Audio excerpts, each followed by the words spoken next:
Il y a un instant précis dans la vie de chaque personne riche où tout a basculé.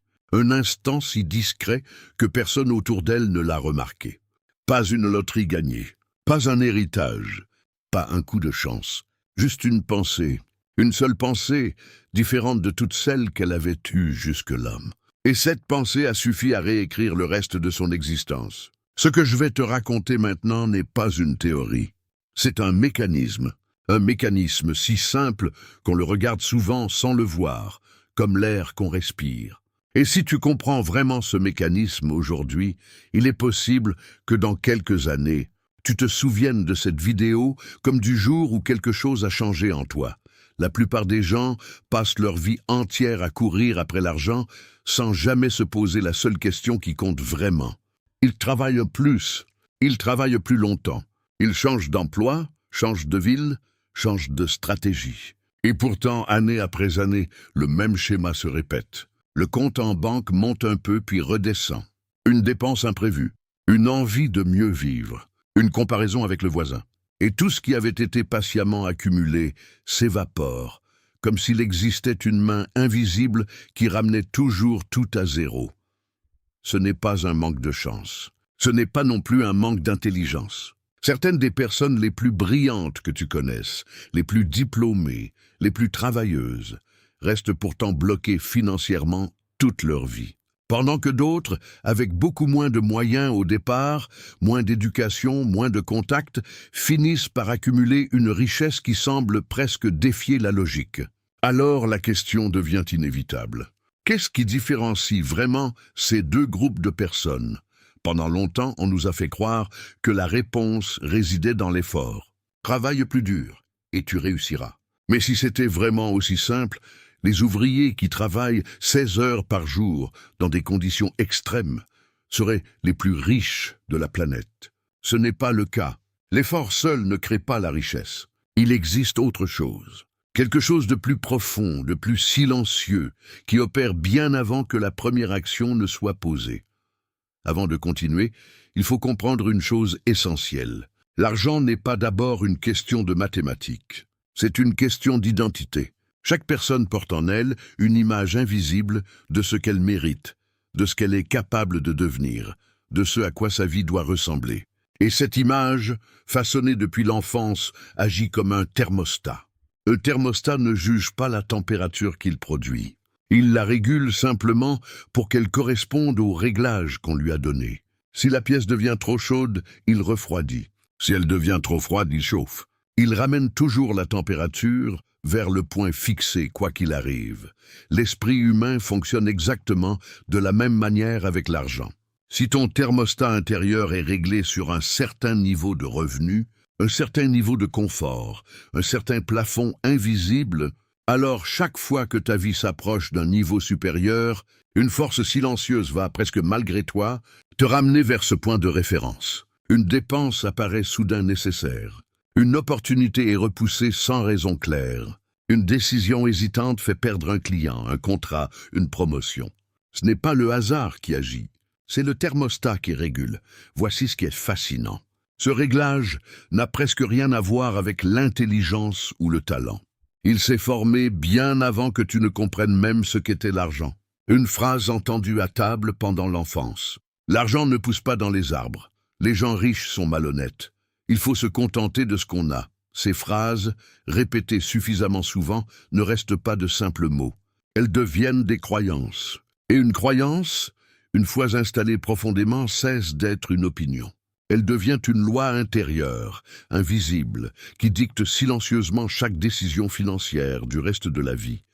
Imagine maintenant deux enfants, nés dans deux foyers différents. Le premier grandit en entendant que l'argent est rare, difficile à obtenir, source de conflits. Le second grandit en entendant que l'argent est un outil, une conséquence naturelle de la valeur qu'on apporte au monde. 20 ans plus tard, ces deux enfants devenus adultes reçoivent la même opportunité professionnelle, avec le même salaire de départ. Et pourtant, dans 10 ans, leurs trajectoires financières seront radicalement différentes. Non pas à cause de leurs compétences, mais à cause du thermostat qu'ils portent en eux, invisible mais omniprésent. Mais ce n'est pas le plus surprenant. Le plus surprenant, c'est que ce thermostat ne se contente pas de limiter les gains. Il agit aussi lorsque la richesse arrive trop vite, sans avoir été précédée d'un changement intérieur. C'est exactement pour cette raison que tant de personnes ayant gagné à la loterie se retrouvent, quelques années plus tard, dans une situation financière pire qu'avant. L'argent est arrivé, mais l'identité intérieure, elle, n'avait pas changé. Et lorsque la réalité extérieure dépasse trop rapidement l'image intérieure qu'une personne a d'elle-même, cette personne, souvent sans même s'en rendre compte, va tout faire pour revenir à ce qui lui est familier. Parce que l'esprit humain, avant de chercher le confort, cherche la cohérence. C'est ici que se cache la véritable raison pour laquelle tant de gens échouent financièrement malgré leurs efforts sincères. Ils tentent de changer leurs résultats sans jamais changer leur thermostat.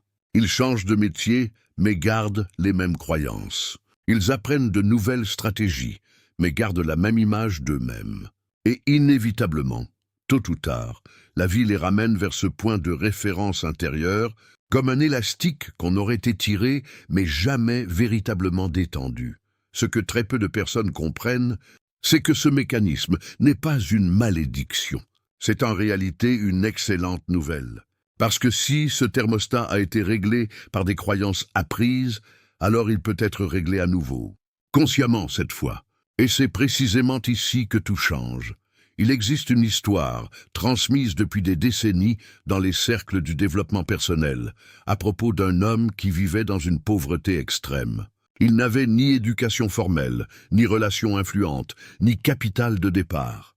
Un jour, il tombe sur une phrase simple, presque banale en apparence. Une phrase qui affirme que les pensées dominantes d'un esprit finissent, avec suffisamment de répétition et de conviction, par se traduire dans la réalité extérieure. La plupart des gens auraient haussé les épaules devant une telle idée. Lui a choisi d'y croire complètement. Il a commencé à répéter, chaque matin et chaque soir, une phrase précise concernant la somme d'argent qu'il désirait attirer dans sa vie. Non pas comme un souhait timide, mais comme une certitude déjà acquise. Les mois passent. Rien ne semble se produire de façon visible. Et pourtant, à l'intérieur, quelque chose commence lentement à se modifier. Sa posture change. Ses paroles changent. Les opportunités qu'il remarque autour de lui changent. Non pas parce que le monde extérieur s'est soudainement transformé, mais parce que son thermostat intérieur, lui, a commencé à se déplacer.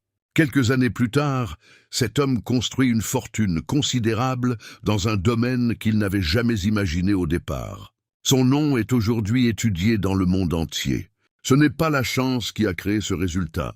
C'est un changement d'identité intérieure, survenu bien avant le changement de compte en banque. Ce mécanisme n'est pas propre à une seule personne. On le retrouve, avec une régularité troublante, chez la quasi-totalité des individus qui ont construit une richesse durable. Avant de posséder ce qu'ils désiraient, ils ont d'abord commencé à penser, à parler, et à se comporter comme s'ils le possédaient déjà, non pas dans l'arrogance, mais dans une forme tranquille de certitude intérieure. Cette certitude modifie tout. Elle modifie la façon dont on négocie. Elle modifie la façon dont on perçoit un échec temporaire. Elle modifie même la façon dont les autres, sans le savoir, réagissent en notre présence. Parce que les êtres humains ressentent, bien plus qu'ils ne l'analysent, le niveau de confiance intérieure d'une personne. Et cette confiance, silencieusement, ouvre ou ferme des portes. Pourtant, il existe un piège que très peu de gens évitent. Beaucoup confondent cette certitude intérieure avec une simple pensée positive superficielle. Se répéter que tout va bien pendant que l'on continue, au fond, à croire le contraire, ne produit aucun résultat durable. L'esprit humain n'est pas dupe de lui-même. La véritable transformation n'a jamais lieu au niveau des mots qu'on se répète en surface. Elle a lieu au niveau des convictions profondes, celles qu'on ne formule même plus, tellement elles semblent évidentes. Voici comment ce changement se produit concrètement, étape par étape, dans la vie de ceux qui réussissent à déplacer durablement leur thermostat intérieur. La première étape consiste à identifier, avec une honnêteté brutale, les phrases que l'on porte depuis l'enfance concernant l'argent. Il ne s'agit pas de les juger, il s'agit de les observer, comme un scientifique observerait un phénomène, sans émotion excessive. Prendre une feuille et écrire sans filtre toutes les croyances héritées sur l'argent, les riches, le mérite, le travail. Cette étape, à elle seule, produit souvent un choc, tant les croyances mises à jour paraissent absurdes une fois écrites noir sur blanc. La deuxième étape consiste à choisir, consciemment, une nouvelle croyance, plus alignée avec la vie que l'on souhaite construire. Non pas une croyance irréaliste, mais une croyance légèrement plus élevée que celle qui existait avant. Un thermostat ne se règle jamais brutalement de 10 degrés d'un coup, sans résistance. Il se règle progressivement, 1 degré à la fois, jusqu'à ce que le nouveau réglage devienne, lui aussi, familier. La troisième étape, la plus négligée, consiste à agir déjà comme la version future de soi-même agirait. Non pas en dépensant de manière irresponsable, mais en adoptant dès maintenant les habitudes, la rigueur, la discipline financière que possède déjà la personne que l'on souhaite devenir. Tenir un budget avec la précision d'un entrepreneur, même avec un revenu modeste. Épargner un pourcentage fixe, même minime, avant toute dépense, pour habituer l'esprit à l'idée que l'on paie toujours soi-même en premier. Se former chaque semaine sur un sujet lié à l'argent, à l'investissement, à la valeur que l'on peut apporter au monde. Ces gestes, répétés avec constance, envoient un message clair au subconscient. Ils disent « Sans un mot, je suis déjà cette personne ». La quatrième étape consiste à surveiller sans relâche le dialogue intérieur au moment précis où une opportunité financière se présente. C'est exactement à cet instant que le vieux thermostat tente de reprendre le contrôle. Une pensée de doute surgit, une peur de l'échec, une comparaison décourageante. Reconnaître cette pensée sans la combattre violemment, mais en la remplaçant consciemment par une pensée alignée avec la nouvelle identité choisie, voilà l'exercice qui, répété des centaines de fois, finit par déplacer durablement le point de référence intérieur. Il existe une dernière étape, souvent ignorée et pourtant décisive. Elle consiste à s'entourer, autant que possible, de personnes dont le thermostat intérieur est réglé plus haut que le sien. Non pas pour les envier, mais parce que la proximité avec une certaine énergie finit toujours par influencer, lentement mais sûrement, ses propres réglages internes. On ne devient jamais, financièrement, très différent des 5 personnes avec qui on partage le plus de temps. La plupart des gens ignorent complètement cela. Ils pensent que le changement financier commence par une meilleure stratégie, un meilleur emploi, un meilleur investissement. Mais toutes ces choses ne sont que des conséquences. Elles arrivent après. Le véritable point de départ, celui que personne ne voit, celui qui ne figure dans aucun bilan comptable, c'est ce moment intérieur où une personne décide, réellement, sans retour en arrière possible, de ne plus être la version d'elle-même qui accepte les limites héritées du passé. Le véritable secret est ailleurs. Il n'est pas dans une technique miracle. Il n'est pas dans un investissement providentiel. Il est dans la répétition patiente d'une nouvelle version de soi-même, jour après jour, jusqu'à ce que cette version cesse d'être un effort et devienne tout simplement qui l'on est. Et c'est ici que se trouve la partie la plus exigeante de ce message. Parce que ce déclic, celui qui change véritablement un destin financier, ne se produit jamais à un moment spectaculaire. Il ne s'accompagne d'aucune musique dramatique, d'aucun feu d'artifice intérieur. Il se produit dans le silence d'une décision ordinaire, prise un jour comme un autre. La décision de refuser, une fois pour toutes, de laisser le passé continuer à dessiner les contours de l'avenir.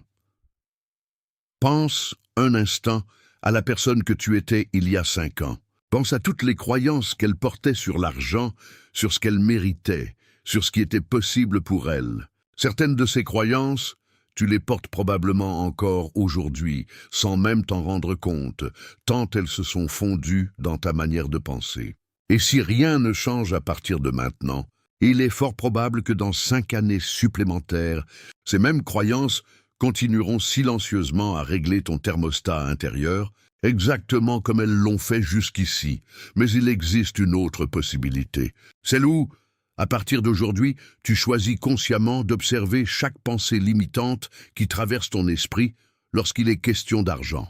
Celle où tu choisis, patiemment, de remplacer une croyance héritée par une croyance choisie. Celle où tu commences, même modestement, à agir déjà comme la personne que tu désires devenir, plutôt que comme celle que les circonstances ont façonnée. Ce déclic n'appartient à personne d'autre qu'à toi.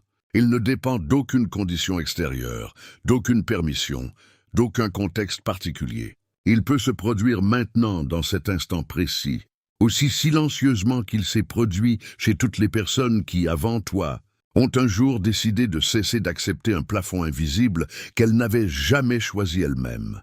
Ton destin financier ne se réécrit pas dans un futur lointain, incertain, hypothétique. Il se réécrit maintenant, dans la qualité de la pensée que tu choisis d'entretenir à cet instant même. Et le jour où cette pensée deviendra une certitude aussi naturelle que ta propre respiration, tu comprendras enfin que le déclic que tu cherchais depuis toujours n'a jamais été à l'extérieur de toi. Il était là depuis le début, attendant simplement que tu décides, une fois pour toutes, de l'écouter.